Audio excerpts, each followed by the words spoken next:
Hello, everyone. This is the Insomniac GM, and with everything that's been going on with Wizards of the Coast, I wanted to focus my attentions in introducing you guys to different alternative fantasy RPGs instead of just showing you any RPG.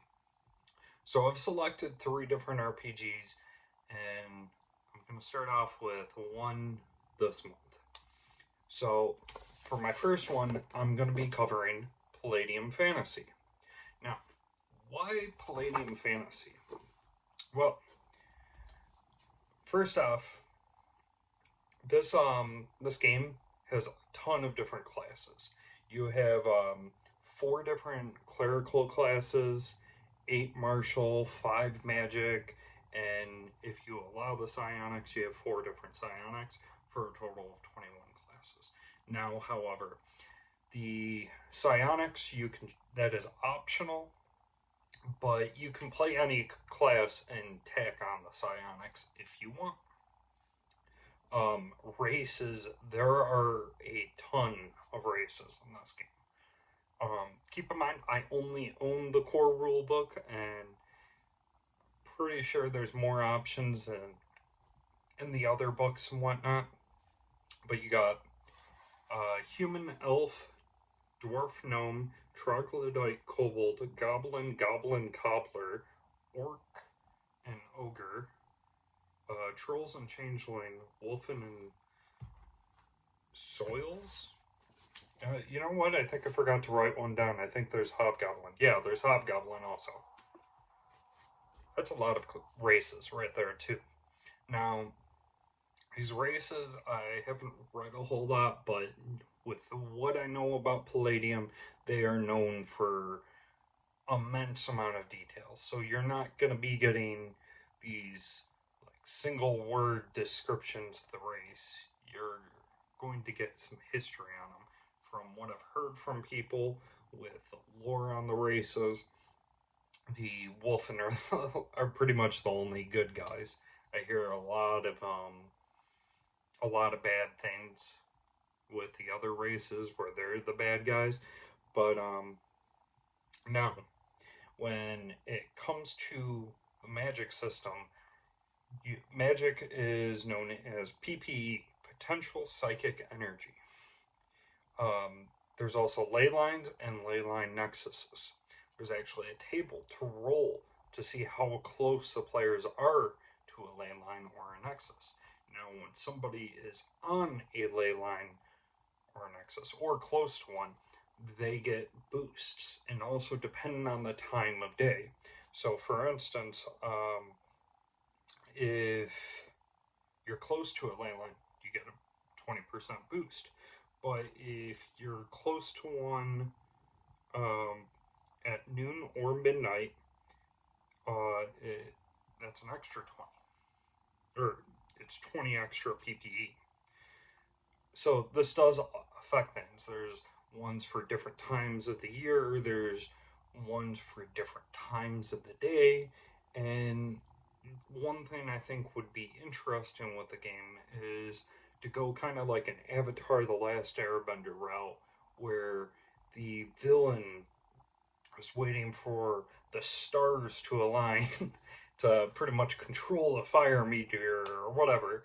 So this would create much more tension for the players to want to try to rush to come up with a plan and to execute the plan before the villain succeeds. Um, Now, casters can learn spells of any level. So you can, I believe the book explains you can be a level 2 caster and know level 10 spells. However, what happens is your PPE works kind of like sorcery points in 5th edition, where you have so many points and you spend it to cast the spell. So a level 2 caster casting a level 10 spell, they may be able to cast it, but they may only be able to cast it once that day.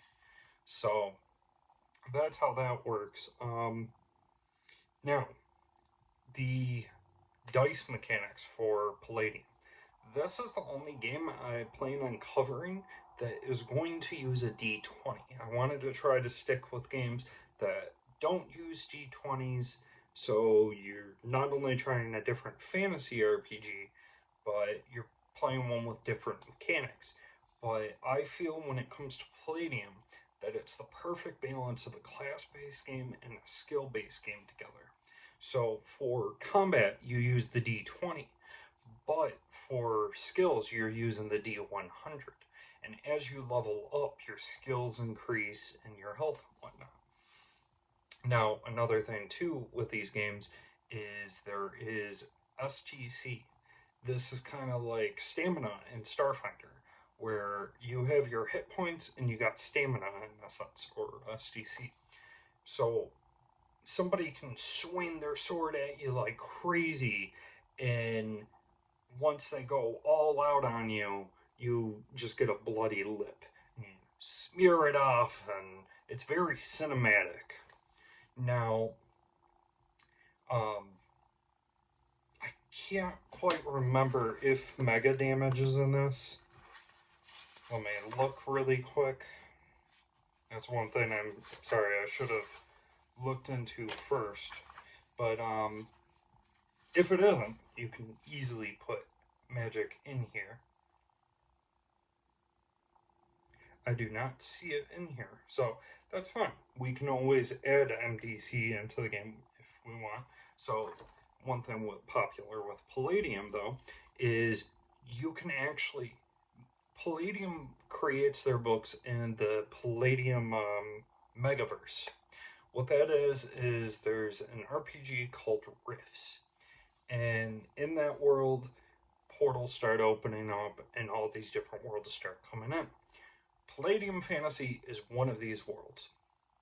So you could play Palladium Fantasy and allow characters to play Superman, or you can go in with a mech or a squad of soldiers, or you can rip things out of there and put it into other Palladium games.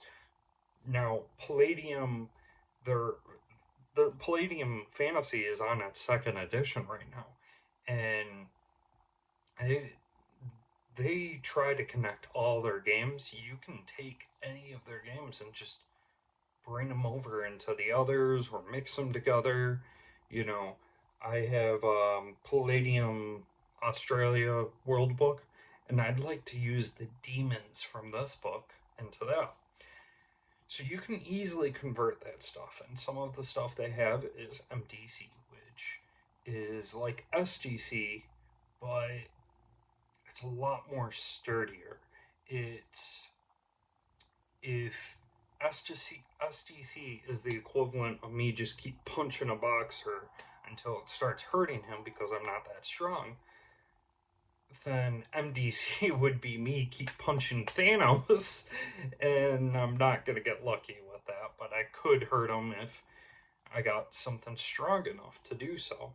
So you could always bring that over into your game. Another thing I personally, what I'm doing with my Palladium Fantasy is I'm creating a game that's kind of like Aragon, but the world is closer to Star Wars, where it's a fantasy world, but you have dragon riders and dragons, and they control them, and they share this life source.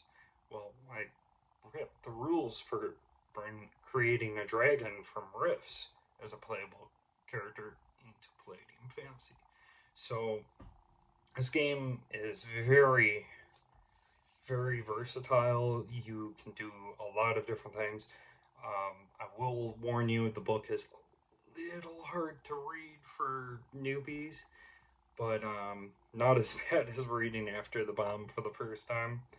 That, like, reading these and going back to that, I can understand After the Bomb a lot better. But for the most part, just like 5th edition, you just house rule stuff.